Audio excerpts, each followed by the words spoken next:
দেশ বিদেশি যে ষড়যন্ত্র এখনও চলমান আছে, এই ষড়যন্ত্রের বিরুদ্ধে বিএনপি পরিবারকে ঐক্যবদ্ধ করা এবং আগামী দিনের কর্মপন্থা নির্ধারণ করার জন্যই আজকের এই বর্ধিত সভা।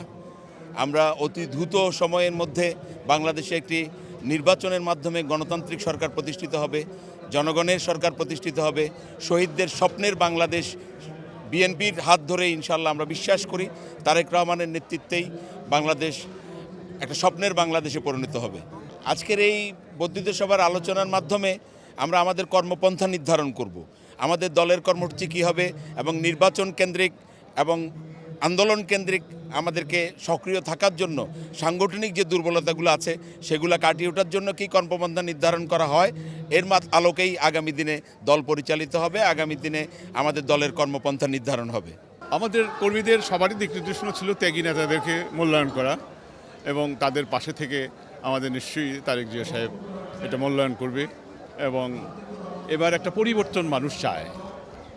গতানুগতিক নেতাদেরকে দিয়ে নির্বাচন করা সেটা স্বাভাবিকভাবে অনেকেই পছন্দ করেন না।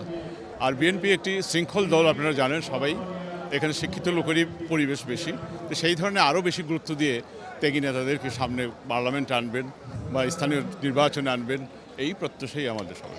দল গুছাইতে হইবে, সন্ত্রাস করা যাবে না, চাঁদাবাজি করা যাবে না, দলের মানুষের সাথে ভালো ব্যবহার করতে হবে, ভালোভাবে চলতে হবে, সবাইকে ভালো মানুষকে দলে টানতে হবে আর খারাপ মানুষকে বিতাড়িত করতে হবে। এই আমরা সারা বাংলাদেশের জনগণের কাছে মেসেজ দিতে চাই, আমাদের যে 31 দফা আমাদের নেতা দেশনায়ক তারেক রহমান যেটা দিয়েছেন সেটার মাধ্যমেই সেটাই সংস্কারের রূপরেখা। তবে এই রূপরেখার ধরন করেই সরকার যদি বিলম্বে অন্তত ডিসেম্বরের মধ্যে একটা নির্বাচন দিবে এবং আমাদের যে সাংগঠনিক যেখানে শক্তি যেটা আছে সেটাকে আরও সংহত করে আমরা সেই নির্বাচনের মাধ্যমে ভোটাধিকারের মাধ্যমে এদেশের শাসন ক্ষমতায় আমাদের নেতা তারেক রহমানের নেতৃত্বে আমরা এদেশের মানুষ ম্যান্ডেট দিবে, সেটা আমরা প্রত্যাশা করি।